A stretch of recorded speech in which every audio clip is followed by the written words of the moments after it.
Bonjour. Bonjour. In this program, we'll be shopping for gifts and clothes and talking about leisure activities. In particular, two aspects of leisure in Grenoble, a children's circus school and a famous theatre company. First, some shopping. Today we go to a shop in Grenoble which has a wide selection of crafts, including pottery vases. Des vases en terre cuite.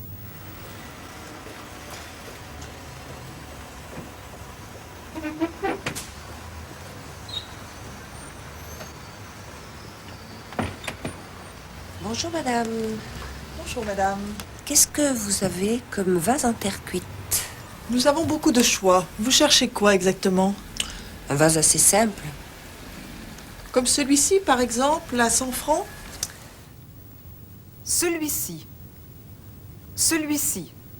This one. In French, we don't always distinguish between this and that. Ce vase could mean this vase or that vase. If we want to make it very clear which object we are referring to, we say celui-ci, this one, or celui-là, that one. Vous cherchez quoi exactement? Un vase assez simple. Comme celui-ci par exemple, à 100 francs? Oui. Il est joli. Vous avez d'autres couleurs?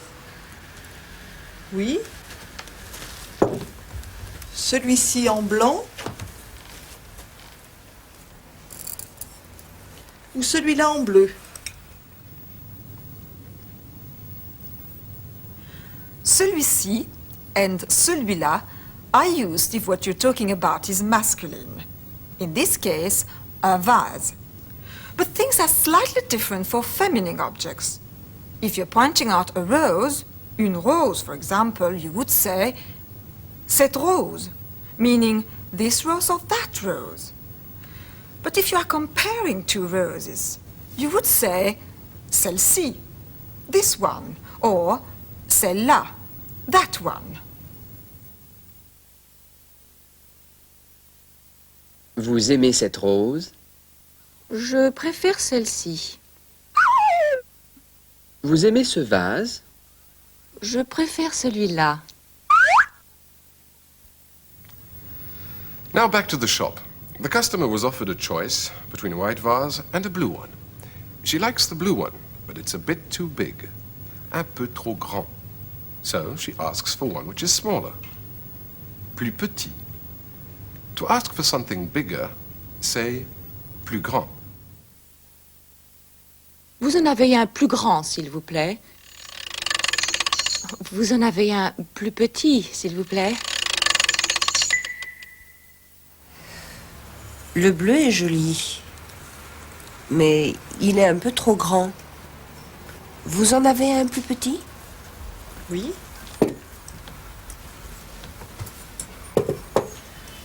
Comme celui-ci par exemple? Ah, très bien. Il fait combien? 100 francs madame. Parfait, je le prends. Vous voulez un paquet cadeau? Oui, volontiers.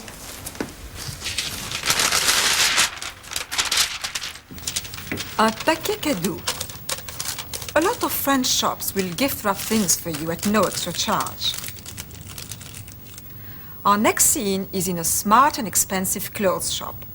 The customer comes in with a friend to look for a cotton dress. Une robe en coton. Notice that if you want to specify a particular material or size, you use en. Une robe en coton. Une robe en 38. Bonjour.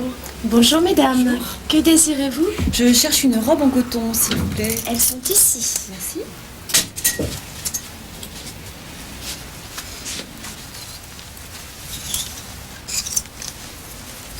Elle est jolie? Ah oui, très jolie. Et la grise? Regarde. Oui. Non? Vous avez la même ou en bleu? Vous avez la même en bleu? The same in blue? La même en bleu, la même, because you're talking about la robe. If it's a pullover you're talking about, because it's le pull, you would say le même. You can specify colors and sizes this way.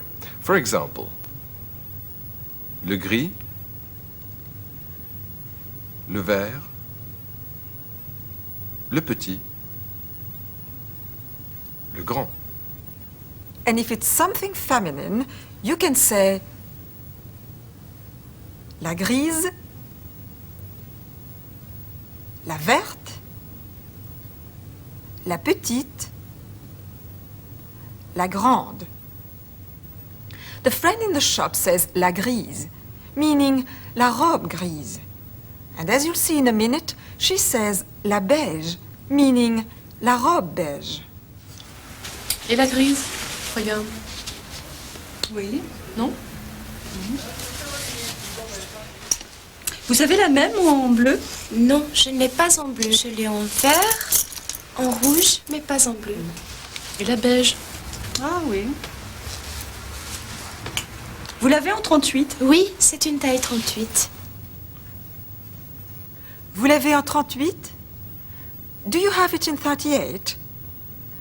Notice how we say it in French. Instead of saying vous avez la même robe en 38, we can say vous l'avez en 38? Vous la prenez? Will you take it? Vous avez le même pull en beige? Vous l'avez en beige? Vous le prenez? So to say it, we use le or la before the verb. We can also refer to people this way.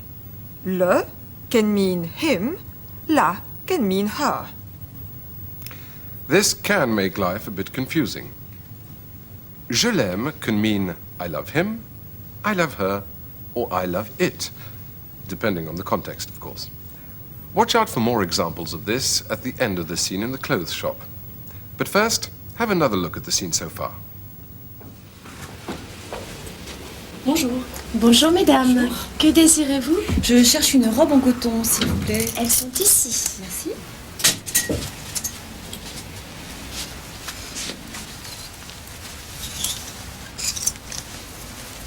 Elle est jolie? Ah oui, très jolie. Et la grise? Regarde. Oui. Non? Vous avez la même ou en bleu?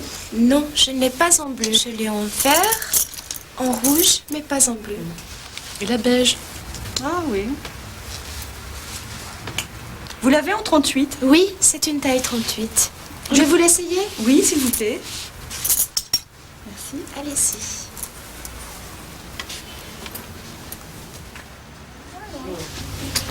Je vais regarder. Elle vous va très bien, cette petite robe. C'est très joli. Qu'est-ce que tu en penses? Moi, j'aime beaucoup. Ah oui. Et elle fait combien? 715 francs. Vous la prenez? Ah oui, je la prends. Oui, oui, ça va. Last week, we talked to people in the streets of Grenoble about their likes and dislikes. This week, we asked them about the things they like doing in their spare time. Qu'est-ce que vous aimez faire? What do you like doing? See how many of the answers you can understand. You'll be doing very well if you pick up half of them first time round. Qu'est-ce que vous aimez faire quand vous avez du temps libre, monsieur? Me promener à pied. Je suis collectionneur, je lis, je vais quelquefois au cinéma. Et la vie de famille est importante pour moi. Qu'est-ce que vous aimez faire quand vous avez du temps libre, madame? Moi, ce que j'aime faire, la cuisine. Il y a plein de trucs, ça manque pas. J'aime bien aller dans les musées, voir les tableaux, tout. Tout, c'est-à-dire? Du sport, tout. Qu'est-ce que vous aimez faire le soir? Le soir, je lis, quelquefois la télévision, ou chez des amis. Et qu'est-ce que vous aimez faire le soir? Le soir, surtout lire. Cinéma, danser. Je regarde un petit peu la télé, mais pas trop, hein. Et qu'est-ce que vous aimez faire le soir? Lire, le cinéma, la télévision pas trop souvent. Et vous préférez aller au théâtre, au cinéma ou regarder la télévision? Au théâtre, certainement. Le cinéma plutôt. Théâtre, surtout en ce moment, il y a pas mal des pièces qui passent. Cinéma. Le cinéma et le théâtre, mais certainement pas la télé. Qu'est-ce que vous aimez faire? J'aime manger. J'aime danser. J'aime aller au cinéma. Aller means to go. J'aime aller au théâtre. J'aime aller voir des amis. I like to go and see friends. Qu'est-ce que vous aimez faire? J'aime lire. Moi, j'aime manger. J'aime danser. Moi, j'aime regarder la télévision. Of course, people don't stick rigidly to the way of answering we've just shown you. Some give a fairly jumbled list of things without repeating j'aime every time. Have another look at the film. Qu'est-ce que vous aimez faire quand vous avez du temps libre, monsieur? Me promener à pied. Je suis collectionneur, je lis, je vais quelquefois au cinéma. Et la vie de famille est importante pour moi. Qu'est-ce que vous aimez faire quand vous avez du temps libre, madame? Moi, ce que j'aime faire, la cuisine. Il y a plein de trucs, ça manque pas. J'aime bien aller dans les musées, voir les tableaux, tout. Tout, c'est-à-dire? Du sport, tout. Qu'est-ce que vous aimez faire le soir? Le soir, je lis, quelquefois la télévision, ou chez des amis. Et qu'est-ce que vous aimez faire le soir? Le soir, surtout lire. Cinéma, danser. Je regarde un petit peu la télé, mais pas trop, hein. Et qu'est-ce que vous aimez faire le soir? Lire, le cinéma, la télévision pas trop souvent. Et vous préférez aller au théâtre, au cinéma ou regarder la télévision? Au théâtre, certainement. Le cinéma plutôt. Théâtre, surtout en ce moment, il y a pas mal des pièces qui passent. Cinéma. Le cinéma et le théâtre, mais certainement pas la télé. We've already pointed out the word aller. It's often used to say what you're going to do, just as in English. What are you going to do this evening? Qu'est-ce que vous allez faire ce soir? Qu'est-ce que vous allez faire? Je vais, I'm going. Je vais lire, I'm going to read. Je vais regarder la télévision. We finished off our survey in Grenoble by asking people what they were going to do that evening. You may find some of the replies a bit difficult. One person says she never plans ahead, one says she's got nothing special planned, and another says it's going to be a lot less fun than we might imagine. Et ce soir, qu'est-ce que vous allez faire? Je sais pas, je prévois jamais à l'avance. Ce soir, lundi, j'ai pas de projet particulier. Ce soir. Oh, ce soir, c'est beaucoup moins drôle que ce qu'on pourrait le croire. Je vais faire de la tapisserie, de refaire ma maison. Je vais voir ma petite copine. Et qu'est-ce que vous allez faire ce soir? Ce soir, je vais me coucher. Ce soir, je vais me coucher. This evening, I'm going to bed. Well, it was a Monday when we asked those questions. In fact, people in Grenoble are very well catered for when it comes to leisure. Grenoble has a reputation for being one of the liveliest cities outside Paris, and this has a lot to do with the Arts Center, La Maison de la Culture. There are 15 of these Maisons de la Culture in France, set up in the 1960s and 70s in an effort to decentralize culture. They're designed to offer every sort of artistic activity to provincial audiences and are government subsidized. La Maison de la Culture in Grenoble is the home of a famous theatre company, le Centre Dramatique National des Alpes. We filmed rehearsals for a new production of Chekhov's Three Sisters, Les Trois Sœurs. But before that, we take a look at something rather different.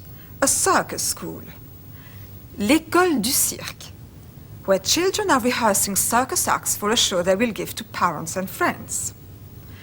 The circus seems to be making a big comeback in France at the moment, but as the director of the school explains, his purpose is not necessarily to train children for the big top. Ah, c'est Alice.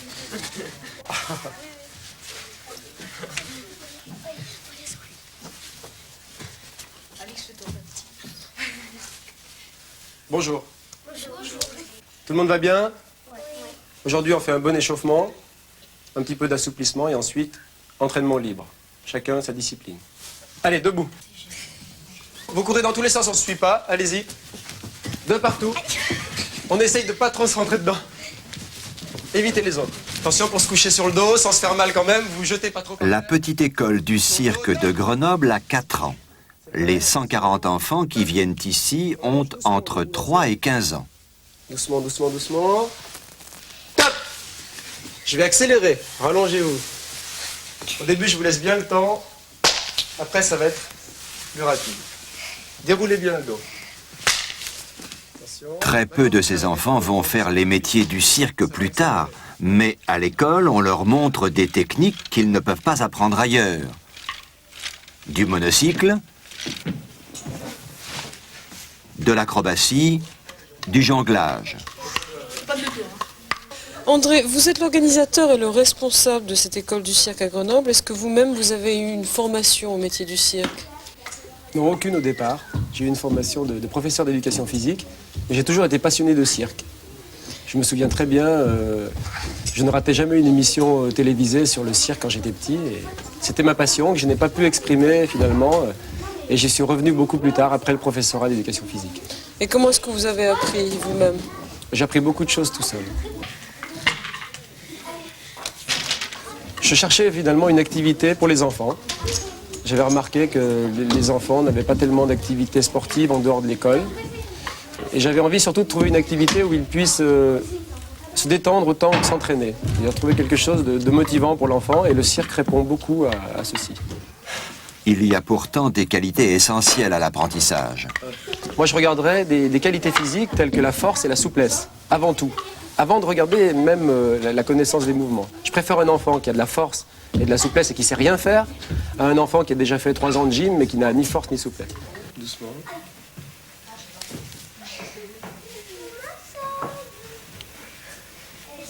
Je descends, derrière. Ensuite, il faut énormément de travail.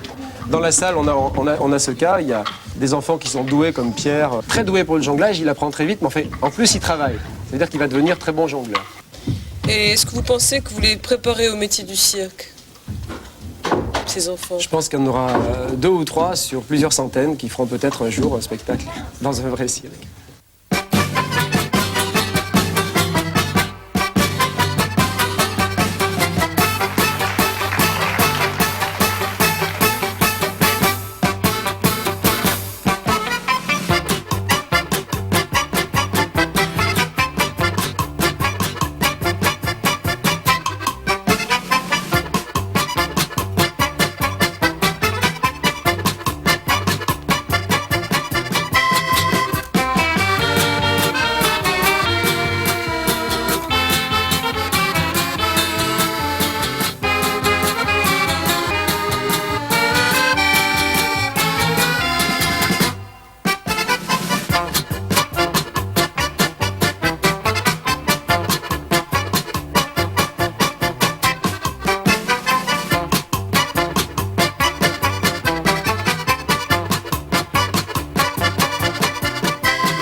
À la Maison de la Culture, il y a une troupe d'acteurs qui s'appelle le Centre Dramatique National des Alpes, le CDNA.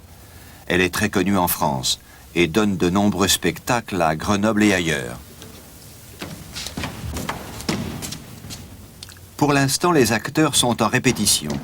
Ils préparent une nouvelle pièce, Les Trois Sœurs, de Tchekhov. Il fait chaud aujourd'hui. On peut laisser les fenêtres grandes ouvertes.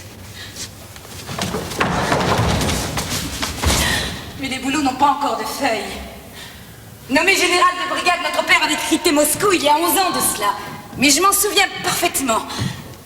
À cette époque, à Moscou, il fait bon, tout est en fleurs, inondé de soleil. 11 ans déjà, mais je me souviens de tout, comme si c'était hier. Ce matin, au réveil, j'ai vu ces flots de lumière. J'ai vu le printemps. Mon cœur s'est rempli de joie et de désir passionné de retourner dans notre ville natale.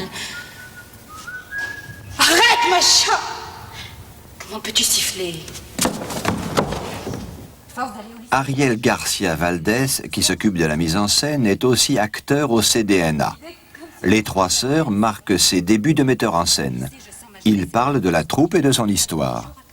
C'est un peu un phénomène rare en France, c'est-à-dire que cette troupe qui a pris des dimensions nationales, c'est-à-dire en son sein on trouve un des plus grands metteurs en scène français, est né dans cette ville et a grandi dans cette ville. Et c'est dans cette ville, et c'est la ville elle-même qui a donné les moyens à cette troupe de pouvoir venir dans cette maison de la culture et de faire des spectacles plus grands et en fonction des ambitions qu'on avait, quoi. Mais les comédiens sont tous d'origine grenobloise alors? Presque tous les comédiens de la troupe sont grenoblois, c'est-à-dire il y a une partie des comédiens qui viennent du jour où on s'est rencontrés, c'est-à-dire à l'âge de 17-18 ans, qu'on s'est rencontrés dans la rue et qu'on est devenus des amis avant de devenir des gens de théâtre.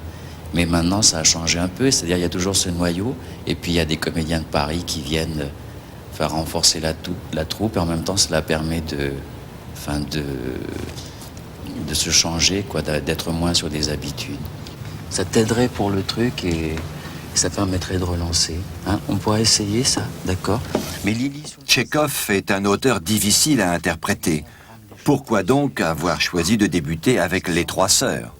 Bon, comme on m'a demandé de faire une mise en scène, j'ai choisi Tchekhov, parce que j'adore cet écrivain, et deux, parce que ça permettait aussi à la troupe d'avoir des rôles importants. C'est-à-dire c'est un des rares auteurs qui permet aux acteurs de s'exprimer pleinement, sur le plan de la psychologie des personnages.